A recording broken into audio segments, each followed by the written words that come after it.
Margaret Harrington, Director of Strategy and Innovation at London Stock Exchange Group. I'm delighted to be here today for our next episode of the Be Inspired CEO series.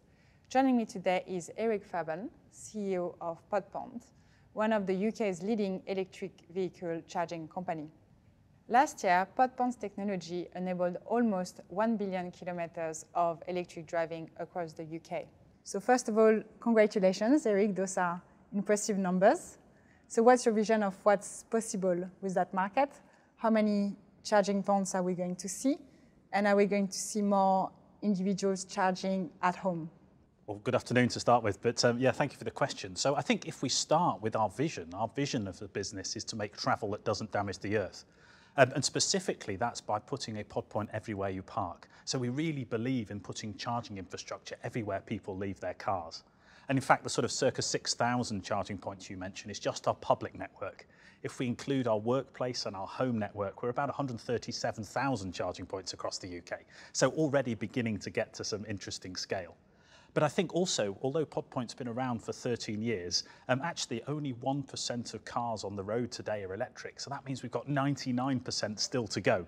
So I really think of Pod Point really in its infancy. Everything is ahead of us. And it really looks like the public is starting to adopt electric vehicles. And roughly, we think you need about one charging point per electric car. So if in the UK, we've got between 25 and 30 million cars, that's the sort of number of charging points we're going to need by the time everybody gets to driving an electric vehicle in, I hope, before the time we get to 2040. That's really exciting. Your strategy today seems to focus very much on growth within the UK. Is that deliberate? And do you have ambition to go global? So travel not damaging the earth, of course, is much bigger than the UK.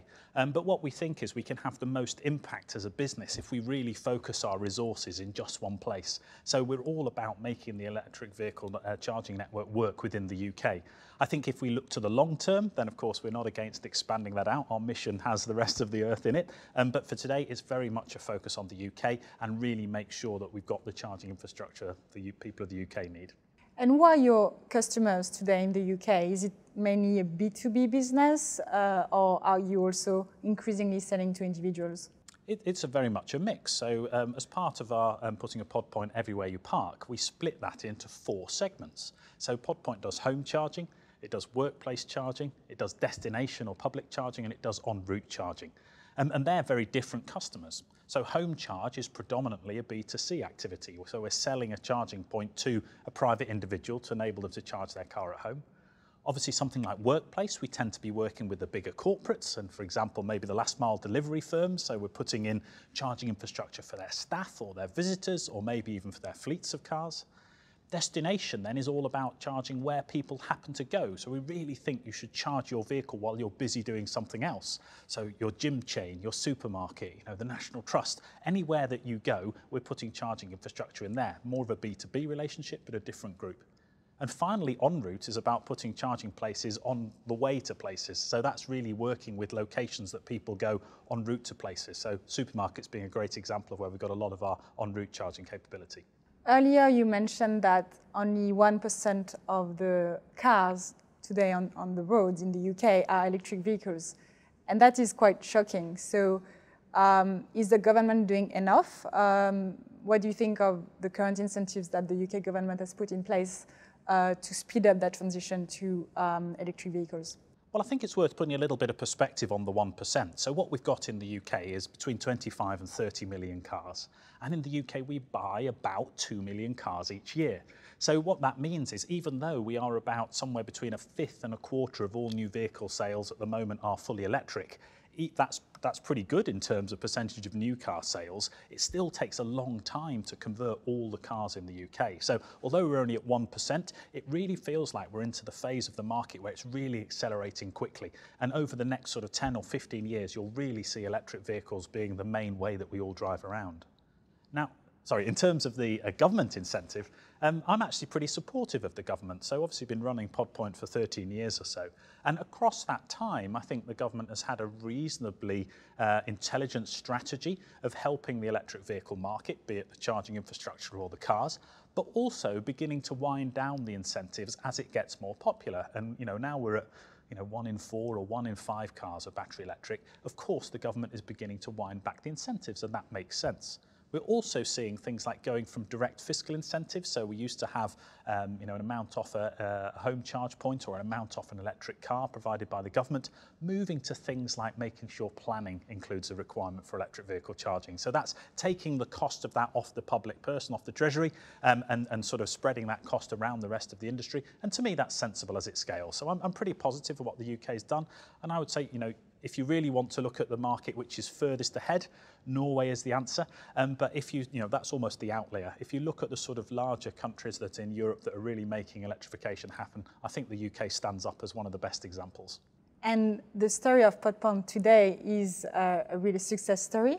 And it's great to see such innovation coming from the UK and leading the way. But I'm sure that didn't come without any challenges. So what have been your biggest challenges in terms of growing the company further, and what have you done to overcome them?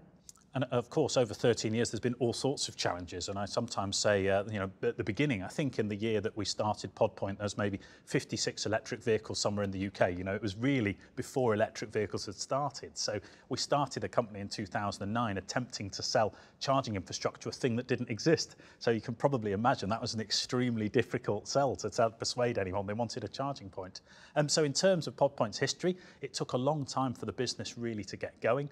But what we did in that period was we sort of learnt our craft. We learnt how to make the right product, the right technology, the install capability, all of the sort of corporate capability we needed until we got into, in reality, in the last 5 years, electric vehicles have really started to accelerate. We'd already learnt how to do all of this stuff. We'd already thought it through. We'd built all the capabilities we needed.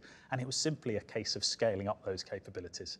And I guess I say simply, but with a business, we were about 86% growth last year. There's not much simple about growing at 86%. And you have to remember, we're not a pure software play. We've got a hardware element to the business as well, and an install element to the business. So growing all of that lot at 86% has been a wonderful challenge. So I've enjoyed every moment of it, but it's certainly kept us quite busy making sure that we can do that.